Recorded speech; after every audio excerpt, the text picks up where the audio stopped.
오늘 수요 저녁 예배해 주시는 하나님의 말씀은 요한복음 15장 26절과 27절의 말씀입니다. 주신 말씀을 한 목소리로 함께 봉독하도록 하겠습니다. 함께 있습니다. 시작. 내가 아버지께로부터 너희에게 보낼 보혜사 곧 아버지께로부터 나오시는 진리의 성령이 오실 때에 그가 나를 증언하실 것이요 너희도 처음부터 나와 함께 있었으므로 증언하느니라. 아멘. 이 시간 사랑하는 이구역 가족들 나오셔서 하나님께 찬양으로 영광 돌리겠습니다.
우리 이 구역을 위해서 함께 기도하겠습니다. 하나님, 사랑하는 이 구역 가족들이 예수님의 이름을 부를 때에 삶의 모든 슬픔이 사라지게 하시고 예수님 때문에 행복한 삶이 되도록 축복하여 주시옵소서. 그래서 이들의 시선이 늘 주님을 바라보게 하시사 문제와 나의 역경과 나의 여건과 그리고 나의 상황을 바라보는 것이 아니라 주님을 바라볼 때, 주님의 이름을 부를 때 하나님의 역사하심과 동행하심, 성령님의 함께하심을 경험할 수 있는 믿음의 각 가정이 되도록 축복하여 주시옵소서. 이 모든 말씀 예수님의 이름으로 축복하며 기도합니다. 아멘. 우리 하나님께 영광의 박수 올려드립니다.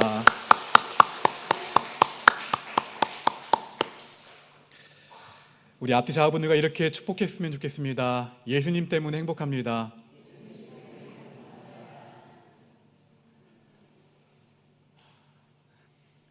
저는 오늘 말씀을 준비하면서 말씀을 묵상하면서 가장 먼저 떠오른 질문 가운데 하나는 나의 한계를 뛰어넘기 위해서는 어떻게 해야 될까라는 질문이었어요.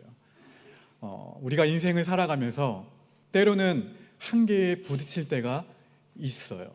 그리고 때로는 고통과 아픔을 경험할 때도 있죠. 또 그 시간, 그 터널과 같은 암흑과 같은 시간을 지날 때도 있어요. 또한 무언가를 좀 달성해야 하는데, 이루고자 하는데 그 한계를 뛰어넘지 못해서 좌절할 때가 있습니다. 이럴 때 나는 과연 이러한 과정을 어떻게 극복할 수 있을까라는 질문을 할 수밖에 없었어요. 여러분은 그 한계에 직면했을 때 그 한계를 극복하기 위한 방법이 무엇이라고 생각이 되십니까? 오늘 말씀은 힘들고 어려운 인생 가운데에서 고난과 고통 가운데 살아가는 우리 인생들에게 어떻게 살아가야 되는지 가르쳐 주시는 분에 대해서 소개하고 있습니다. 그분과 함께 한다면 마치 이 구역이 불렀던 찬양의 그 가사 그대로예요. 나의 소망, 나의 생명. 소망이 무엇입니까? 바라는 것이겠죠. 갈망이겠죠. 생명은요, 소중한 것이겠죠. 그것과 비교할 수 없는 그분의 이름을 부를 수 있다면, 그분과 함께 동행한다면, 또 그분과 함께 한다면 우리가 살아가고 있는 이 세상의 그 모든 문제에 직면한다 하더라도 그 한계를 뛰어넘는 삶을 살 수 있다라고 오늘 우리에게 말씀해 주고 계신다는 거예요. 그 말씀이 오늘 어떻게 기록되어 있는지 함께 묵상해 보도록 하겠습니다. 자, 오늘 말씀은 요한복음 13장에서부터 시작된 그 예수님의 고별 설교라고 합니다. 이 땅에서의 마지막 설교죠. 고별 설교 마지막 부분에 해당하는 말씀이에요. 예수님은 이 고별 설교를 통해서 예수님의 임박한 십자가의 고난과 그리고 십자가에서의 그 죽음, 그 이후에 있게 될 그 예수님을 따랐던 제자들의 그 핍박에 대해서 언급하시면서 그 고난의 현장 가운데 성령께서 임재하셔서 강림하셔서 너희를 위로하여 주신다라고 말씀하고 있어요. 성령님을 보내셔서 제자들을 위로하여 주실 것이라는 이 메시지는 사실 오늘 읽었던 본문 그 앞단락을 좀 더 살펴보셔야 돼요. 이 앞단락에서 예수님은 성도들이 세상과 적대적인 관계에 놓이게 될 것이라는 점을 설명하세요. 설명하시면서 필연적으로 세상으로부터 너희는 미움을 받을 거야, 세상으로부터 너희는 핍박을 받게 될 것이라는 사실을 알려주고 계십니다. 그런데 이렇게 예고하고 계신데 거기에서 예고로 끝나시는 것이 아니라 누구를 보내신다고요? 성령을 보내셔서 성도들을 어떻게 하신다는 거예요? 도우신다는 거예요. 성도들을 지키신다는 거예요. 성도들을 보살펴 주신다고 약속하고 계신다는 거예요. 무엇보다도 세상의 핍박에 대처하기 위해 성도들을 더욱 온전하게, 건강하게, 그리고 강하고 담대하게 세우시기 위해서 보혜사 성령님을 보내주시겠다고 약속하십니다. 오늘 본문 다시 한번 읽어보도록 하겠습니다. 요한복음 15장 26절과 27절 함께 있습니다. 시작.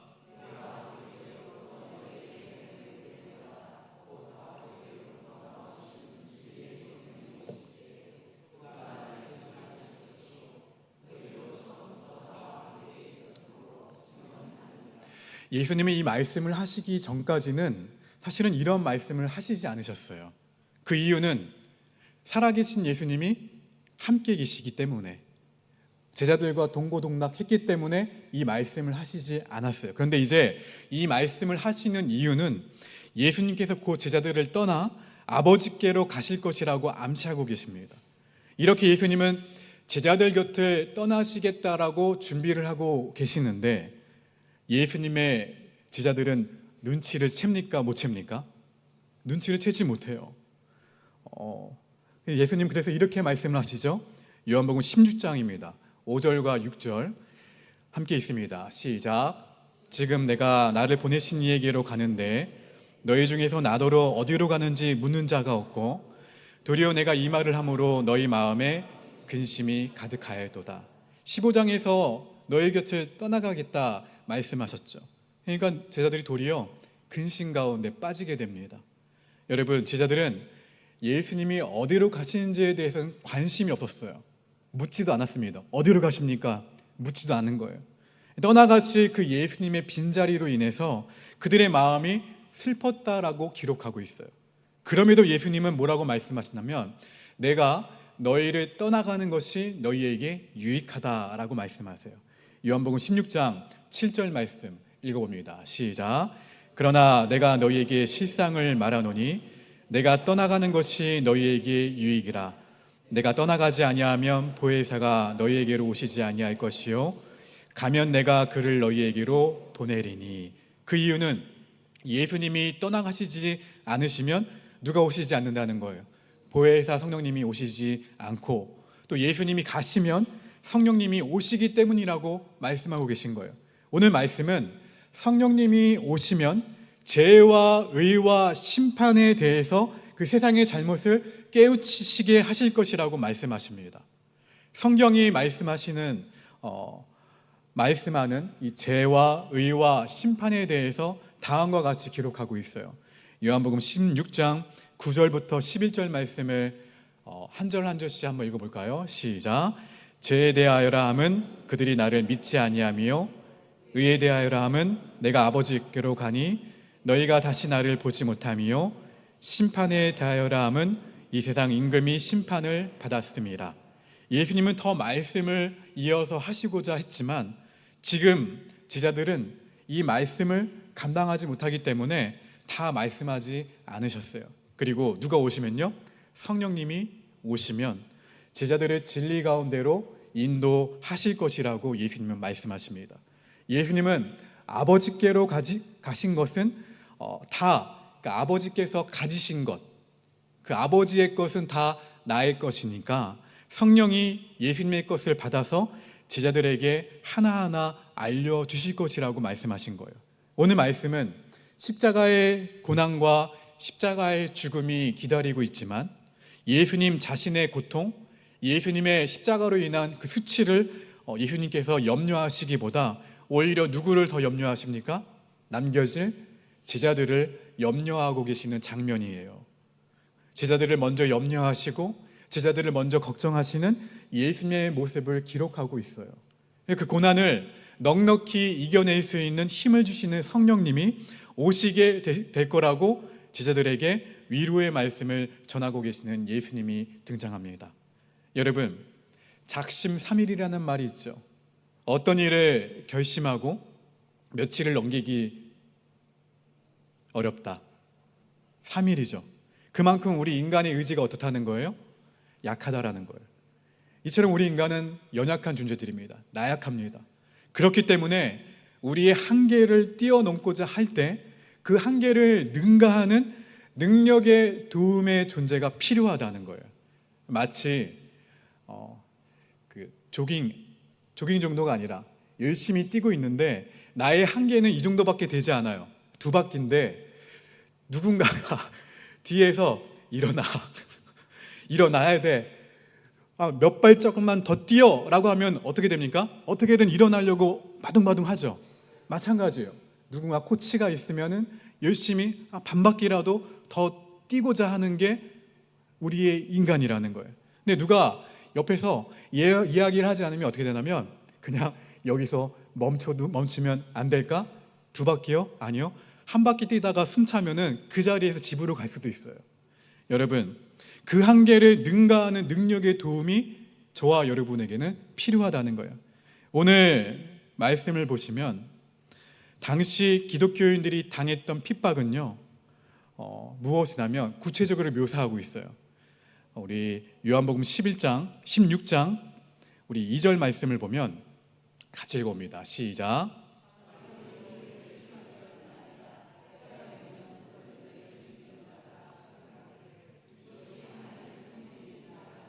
우리 그냥 쑥 읽었지만 이 당시에 그 핍박은 뭐였냐면 기독교인들이 당했던 핍박이 뭐였냐면 바로 출교였어요. 순교였고, 당시 그 유대 사회죠. 유대 사회에서 출교라 함은 선민 이스라엘, 다시 말해서 하나님의 백성으로서의 자격이 상실되는 것을 의미했을 뿐만 아니라 이 유대 사회 안에서 동족들 간의 관계가 끊어진다는 것을 의미하는 거였어요. 요한복음 9장에 보시면 바리새인들이 예수님으로부터 치유받은 맹인의 부모에게 그 맹인이었던 아들이 어떻게 눈을 뜨게 되었느냐 묻자 맹인의 부모는 두려워했어요. 무엇을요? 핍박을. 무슨 핍박입니까? 출교를. 바리새인들의 출교를 두려워해서 눈을 뜬 자기 아들에게 직접 물어보라고 넘깁니다. 요한복음 9장 22절에 나와 있어요. 여기서 말하는 출교는요, 단순히 한번 읽어보실까요? 시작.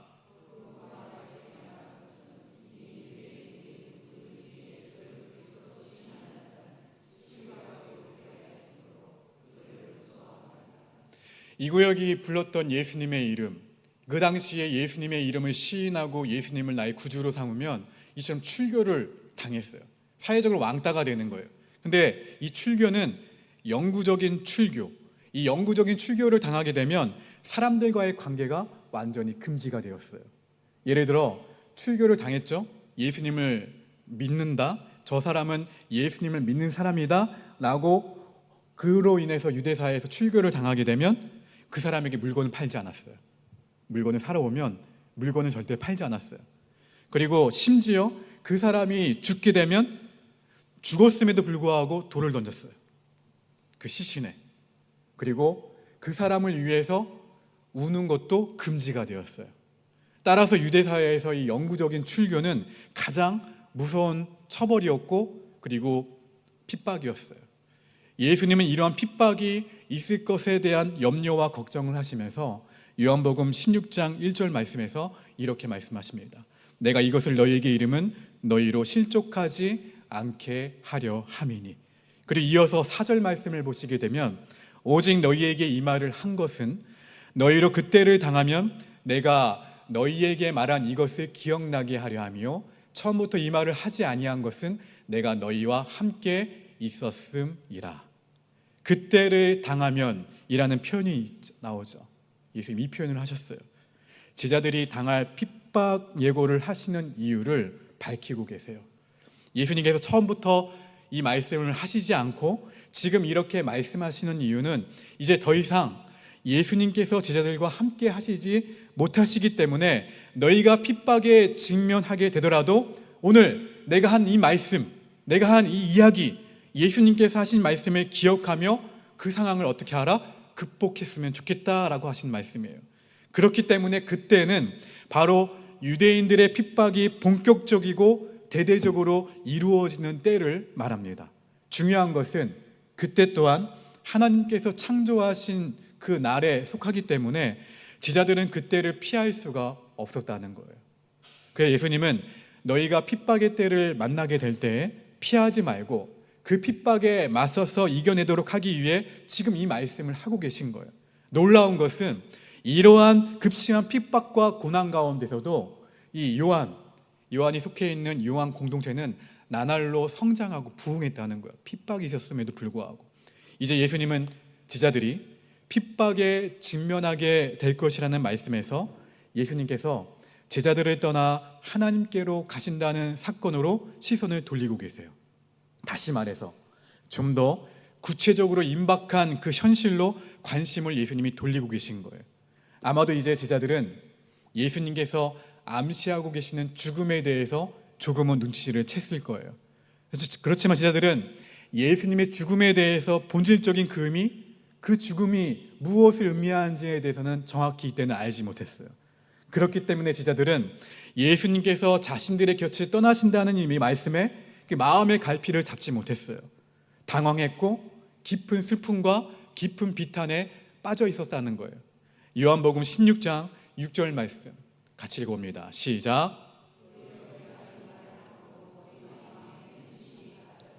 예수님이 이 말씀을 하시니까 오히려 어떻게 됐다고요? 너희 마음에 근심이 가득하였도다. 제자들이 비탄에 빠진 이유는 3년 동안이나 동거동락했던 그 스승이 자신들의 곁을 떠나신다는 사실과 더불어서 우리 이스라엘 민족을 구원해 줄 것으로 확신했던 그분이 어떻게 되신다는 거예요? 떠나신다는 거예요. 떠나게 되심으로써 이 민족 해방에 대한 이 로마의 압제로부터 우리 이스라엘 민족을 구원하실 소망이 사라졌기 때문에 그래요. 그들은 정신적으로 그리고 감정적으로 심한 고통을 느끼게 되었어요. 그리고 더 큰 문제는 그들이 예수님의 죽음에 대한, 십자가 죽음에 대한 정확한 이유를 몰랐기 때문에 더 근심할 수밖에 없었어요. 하지만 예수님은 뭐라고 말씀하십니까? 내가 너희를 떠나는 것이 너희에게 유익하다 말씀하세요. 그 이유는 예수님이 떠나가셔야, 제가 서두에 말씀드린 것처럼 보혜사 성령님이 오시기 때문에. 그 다음에 예수님이 떠나시고 성령님이 오시는 것이 왜 유익할까요? 그것은 성령님이 오셔서 제자들 가운데 임재하실 때에 비로소 그 예수님의 구원 사역에 대한 바른 의미를 깨달을 수 있기 때문에 그래요. 또한 복음 전파, 그 사역의 현장 가운데 언제 어디서든지 시간 공간을 초월하셔서 성령님이 함께 동행하여 주시기 때문에 그렇습니다.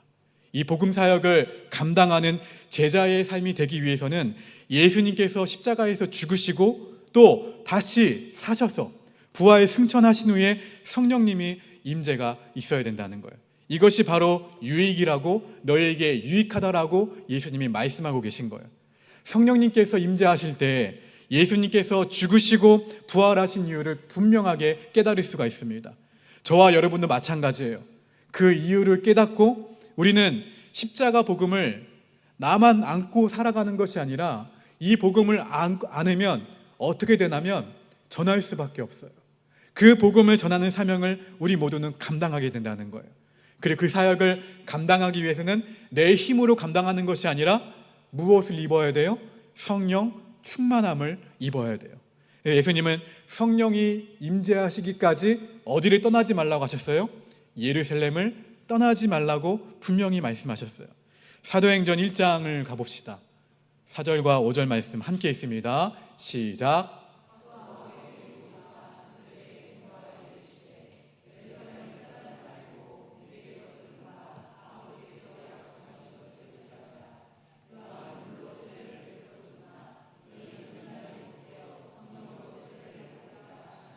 할렐루야. 아시겠습니까? 한계에 직면했을 때 우리가 할 수 있는 최선은 머무는 거예요. 어디 가운데? 주의 임재 가운데. 그 문제에 머리를 싸매고 전전긍긍하는 것이 우리의 최선이 아니라, 아니면 내가 할 수 있는 도리를 다 한 다음에 그제서야 히든카드로 꺼내는 존재가 성령이 아니라, 모든 것을 우리 시선이 주님을 바라보는 게 성령 충만이라고 제가 말씀을 드렸죠. 항상, 그렇죠? 방언하는 거, 예언하는 거, 이 나타나는 것들이 성령 충만이 아니에요. 그게 전부가 아니에요. 나의 시선이 주님을 바라보는 것이 성령 충만이에요. 내가 주님을 바라볼 때 주의 임재 안에서 성령님의 그 임재 가운데에서 내가 모든 일들을 넉넉하게 할 수 있다는 거예요. 여러분, 바로 이어서 뭐라고 또 말씀하시냐면, 죄와 의와 심판에 대하여 잘못된 생각들에 대해 성령이 꾸짖으신다고 말씀하십니다. 제자들이 십자가 복음을 전할 때에 이 세 가지 내용이 핵심이다라고 말씀하시는 거예요. 죄에 대하여라 함은 이 세상에서 가장 심각한 죄가 하나님의 아들을 믿지 않는 것이 가장 심각한 죄라는 거예요. 또 의에 대하여라 함은 부활하신 예수님을 통하여 이루어진 의를 어떻게 하라는 거예요? 증거하라는 거예요.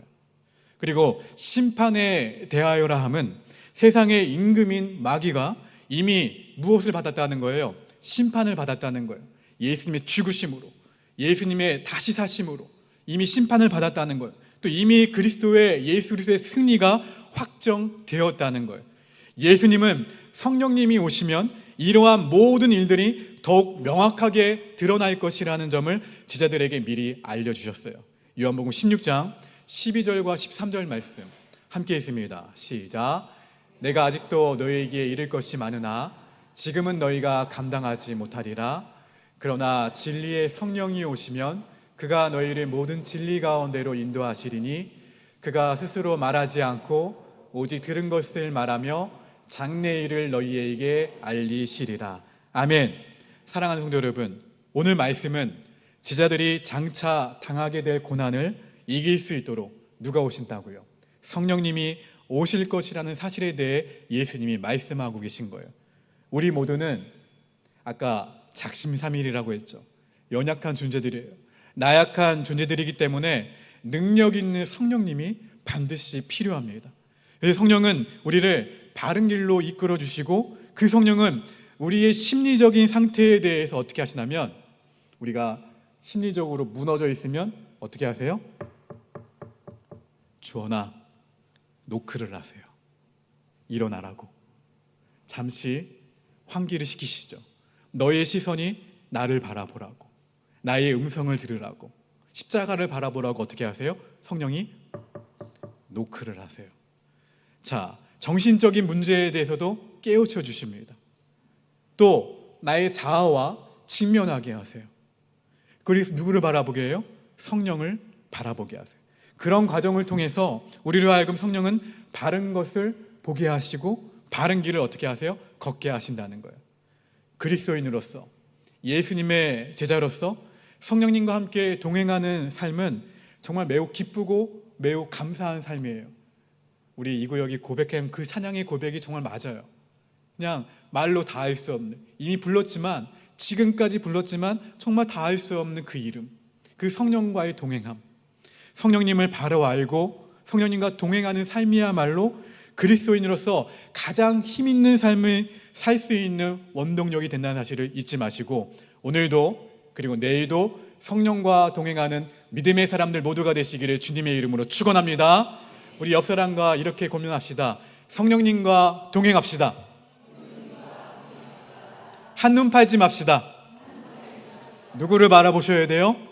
성령을 바라보셔야 돼요. 그게 성령 충만이에요. 여러분, 만약 그런데 살아계신 성령님과 함께 동행하지 못한다면 개인의 삶뿐만 아니라 교회마저도 어디 위에 지은 집처럼 무너질까요? 모래 위에 지은 집과 같을 거예요. 다시 말하자면 성령님과 함께 동행하지 못한다면 고난이 닥치죠? 문제가 내 앞에 있죠? 그러면 삶의 방향을 바로 잃어버려요. 성령님과 동행하느냐, 동행하는 삶이냐, 그렇지 않는 삶이냐는 사실은 고난에 직면해 보면 그 사람의 삶을 알 수가 있어요. 그 사람이 여전히 내가 기쁨 가운데 붙잡고 있는 주님을, 그 가운데 성령을 붙들고 있다면 그 사람은 성령과 동행하는 삶이에요. 고난 가운데 삶의 방향을 놓쳐버리고 잃어버리고 복을 상실한 채 자초되고 있다? 동행하고 있지 않았어요. 바라보고 있지 않았다는 거예요. 여러분, 그리스도인으로서 살아간다는 것은 그 주님의 인격적인 삶을 갈망하는 사람들의 삶이에요. 왜냐하면 그리스도인의 삶은 성령님의 그 임재에 대해 어떻게 하는? 증언하는 삶이에요. 내가 동행하는 것을 누구에게? 남에게 알릴 수밖에 없어요. 알린다? 아니, 다른 사람이 알 수밖에 없어요. 중요한 것은 그리스도인 자체가 어떠한 메시지가 있는 것이 아니에요. 그리스도인 자체가 어떠한 능력이 있는 것이 아니에요. 성령님과 함께하는 삶이야말로, 그 삶을 실천하는 삶이야말로 바로 그리스도인의 삶의 그 메시지인 것을 믿으시기를 바랍니다. 따라서 성령님과 동행하는 삶을 사는 그리스도인의 바탕은 예수님의 삶을 바탕으로 합니다. 그리고 그리스도인들의 예수님의 죽음과 예수님의 부활을 증언하는 뚜렷한 그 삶으로 나타날 수밖에 없다는 거예요. 나를 통해서 누가 드러나게 되는 거예요? 내가 성령님과 동행한다? 결국에는 나를 통해서 예수님이 드러나게 되는 거예요. 또 다른 사람들을 섬기는 나의 언어, 생활, 나의 행동, 나의 실천적인 생활들을 통해서 십자가의 능력이 나타나게 된다는 거예요. 교리가 아니에요. 교리만이 아니에요. 그러므로서 세상 안에서 예수 그리스도의 존재, 그 예수 그리스도의 능력을 구현하는 일상의 삶, 세상의 선물이 되는 삶을 살아가게 된다는 거예요. 이것이 바로 신실한 그리스도인들의 성령님과 동행하는 삶인 줄 믿습니다. 그리스도인들의 일상은 그래서 모든 영역에서 이 신앙생활, 그리고 사회생활, 그리고 일상의 모든 영역에서 모든 사람들이 성령의 임재를 경험하도록 세상을 섬기는 삶이에요. 사랑하는 성도 여러분, 우리가 고난 가운데서도 무너지지 않고 오뚜기처럼 다시 일어나는 삶이 되기 위해서는 성령님과 함께 동행하는 삶이 되어야 됩니다. 그리고 세상에 선물이 되는 삶을 살아가면서 모든 영역에서 그 성령의 임재를 경험하는 삶이 되시기를 주님의 이름으로 축원합니다. 어쩌면 제가 여기에서 설교를 마무리하게 되면 여러분 사실 추상적으로 끝날 수도 있어요. 무슨 말이냐면 성령님과 함께 동행하며 산다? 매우 추상적일 수도 있어요. 그렇지만 우리에게 성령님과 동행하는 삶의 모습을 보여준 삶의 사람의 이야기를 끝으로 설교를 마무리하도록 하겠습니다. 바로 아마 여러분 가운데는 이 책을 읽으신 분들도 있을 거예요. 하나님의 임재 연습이라는 책의 필자인 로렌스 형제예요. 로렌스 형제는 1600년대 프랑스 니콜라 에르망이라는 지역의 수도원의 평수사였습니다. 평수사라는 것은 가톨릭에서 그냥 사제 서품을 받지 않은 수사를 말해요. 정말 평범한 사람이라는 거예요. 근데 그 수도원에 그냥 허드렛 일을 맡은 사람이라는 거죠. 보통 책에 소개되는 수사라면 여러분 생각하실 때 수도원에서 큰 역할을 감당했다거나 아니면 사회적으로 덕망이 높은 분으로 생각할 수가 있어요. 근데 이 책의 저자는 그저 평범하기 그지없는 수사 가운데 한 명이었어요. 어쩌면 우리의 시선을 고정하기에는 턱없이 부족해 보이는 수사일 수도 있어요. 왜냐하면 그저 이 사람이 했던 일은 뭐였냐면 평범하게 수도원 주방에서 허드렛 일을 하는 수사 가운데 한 사람이었다는 거예요. 근데 그런 작은 일을 섬기면서 하나님을 향한 뜨거운 갈망이 이 사람에게 있었어요. 그 신앙 고백이 오늘날까지도 수많은 우리 믿음의 사람들에게 전해져서 도전이 되고 있다는 것이죠. 아니, 성령의 임재를 경험할 수 있도록 돕고 있다는 거예요. 이 사람은 매일 단조로운 생활을 했습니다. 반복적인 삶을 살았습니다. 하지만 그 속에서 매 순간 내가 호흡을 하듯이 하나님의 깊은 임재를 경험하며 살았던 사람이 이 사람이에요. 책 제목이 뭐라고요? 맞아요. 그대로 하나님의 깊은 임재를 경험하며 살았어요. 책 제목이 그러하듯이 책을 통해 로렌스 형제는 하나님의 임재를 우리에게 뭐라고 말하고 있냐면 연습하라고 권면하고 있어요. 이 사람의 삶 또한 평탄하지 않았고 고난의 연속이었습니다. 이 사람은 군대에서 부상을 당해서 그냥 의가사 제대를 해요. 불명예 제대를 합니다. 제대를 하고 수도원으로 들어와서 은둔하며 살아가게 돼요. 그리고 수도원에서 경험한 하나님의 임재에 대해서 우리에게 이야기해주고 있는 책이 이 책이에요. 책에 나온 일화를 제가 잠깐 소개합니다. 어느 날, 잘 들어보세요. 어느 날 문제 많은 수도원에 늙은 수사가 찾아온다. 늙은 수사인 줄만 알았던 수도원의 수사들은 언제나 낯설게 찾아온 수도사를 대하듯 부엌에서 허드렛 일을 시켰다. 그는 아무 말 없이 묵묵히 순순히 부엌의 허드렛 일을 담당하였고 아무런 불평도 불만도 없었다.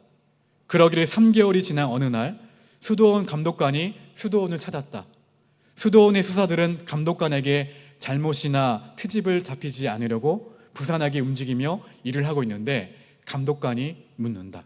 아니, 원장님은 어디 계시는가? 원장님? 아직 부임하지 않으셨는데요? 무슨 소리? 3개월 전에 원장으로 부임하라고 로렌스 원장을 보냈는데 3개월? 그러면 혹시 그 늙은 수도사가? 하며 부엌에 가보니 원장이 부엌에서 허드렛 일을 하고 있었던 것이다. 이렇게 문제 많았던 수도원은 로렌스 원장으로 인해 가장 모범적인 수도원으로 변모하였다. 로렌스 형제가 보여주는 하나님의 임재는 뭐였냐면요. 뭐였을까요? 삶의 실천이었다는 거예요. 중요한 것은 하나님을 만나는 방법은 실천이었어요. 실천을 통해서 하나님을 만날 수 있고, 그 만남을 통해서 그 사랑이 마치 민들레 씨가 어떻게 해요? 바람을 타고 멀리 날아가듯이 퍼지게 되듯이 모든 사람이 하나님의 임재를 경험하게 된다는 거예요. 그리고 어떤 나라가 이루어지게 되는 거예요? 하나님의 나라가 이루어지게 되는 거예요. 무슨 말입니까? 여러분이 오늘 선택하는 믿음의 결단이, 믿음의 실천이, 믿음의 말이, 사랑의 실천이, 사랑의 행동이, 사랑의 언어가 무엇이라는 거예요? 하나님의 임재의 실천이라는 거예요. 여러분, 삶 가운데에서 우리가 날마다 주님과 만나는 훈련, 날마다 주님과 친밀히 만나는 습관이 되어 있지 않다면 사실 고난 앞에 쉽게 흔들릴 수밖에 없어요. 문제 앞에 쉽게 무너지고 말 거예요. 그렇지만 하나님의 임재를 연습하고 성령님과 함께 동행하는 삶이 될 때 고난을 넉넉히 이겨내고 진정한 하나님의 샬롬, 그 평화를 누리는 삶이 된다는 것을 잊지 말았으면 좋겠습니다. 그리스도인의 삶은 그 자체로 하나님의 임재를 경험하는 통로가 된다는 거예요. 자기 자신을 말씀 안에서 직면하게 되죠. 자신의 한계를 뛰어넘는 그 삶을 살기 위해 우리는 늘 하나님의 임재 연습을 통해 성령님과 동행하는 삶을 살아가야 된다는 거예요. 사랑하는 성도 여러분, 예수님께서 지상에서의 구속사역을 감당하신 후에 아버지께로 올라가시게 됨을 제자들에게 알려주셨어요. 그리고 그 후에 제자들이 겪게 될 고난과 핍박에 대해서 예언하시면서 그 고난을 이겨낼 수 있는 방법에 대해서 알려주셨습니다. 그 방법은 바로 진리의 성령님이 오시게 된다는 거예요. 성령이 오셔서 제자들과 함께 하시면서 고난을 이겨내는 힘을 주실 뿐만 아니라 복음 사역을 감당해낼 수 있는 능력도 주신다는 거예요. 그러한 능력 있는 삶의 방식은 성령님과 함께 동행하는 삶의 방식이었어요. 여러분, 그 성령님과 동행하는 삶의 방식을 위해서 무엇이 필요하다고요? 옆 사람에게 권면합시다. 하나님의 임재 연습이 필요합니다. 할렐루야. 하나님의 임재 연습이 필요해요. 일상 가운데에서 내가 그 말씀을 하나라도 살아내고자 실천하는 것이 하나님의 임재 연습을 실천하는 거예요. 여러분, 그 연습을 통해서 나의 무능을 초월하게 하시고 모든 영역 가운데에서 하나님의 임재를 경험하게 하시는 그것이 어디에 있다고요? 실천에 있다고요. 오늘 말씀은 저와 여러분 모두를 하나님의 임재로 경험하게 하는 그 삶의 현장으로 초대하고 계십니다. 저와 여러분 모두가 우리의 일상생활 가운데에서 하나님의 임재를 연습하시면서 그리고 최선을 다하시면서 모든 일에 주께 하듯이 하면서 그 가운데 내가 누구를 만나든 내가 무엇을 하든 내가 그 가운데에서 하나님의 임재를 경험하게 될 때 우리가 이 임재 연습을 통해 하나님과의 동행함을 누리게 됨을 잊지 마시고 오늘 이 하루 그리고 내일 앞으로 넉넉히 하나님의 임재 가운데 성령의 동행하신 가운데 승리할 수 있는 저와 여러분 모두가 되시기를 주님의 이름으로 간절히 축원합니다. 우리 이 말씀 기억하시면서 제가 정말 좋아하는 찬양이에요. 183장 함께 찬양하시겠습니다.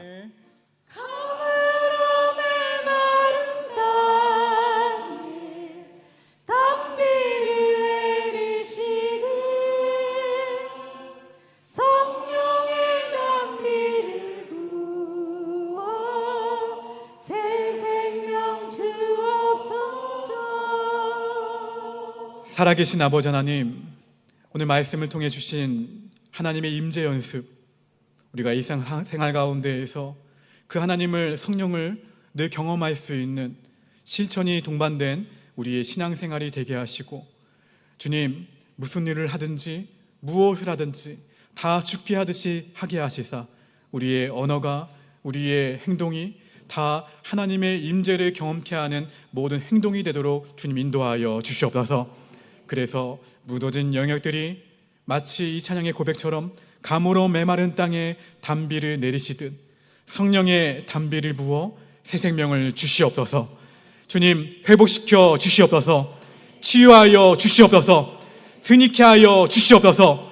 우리의 시선이 늘 주님을 바라볼 때에, 우리의 시선이 늘 주님을 바라보며 나아갈 때에 주님, 우리의 여건과 상황과 느끼는 감정과 상관없이 늘 승리케 하시는 주님을 보게 하시고, 우리의 주님을 바라봄으로 말미암아 넉넉히 이 세상을 승리하며 나아가는 우리 믿음의 권속들 모두가 되도록 인도하여 주시옵소서.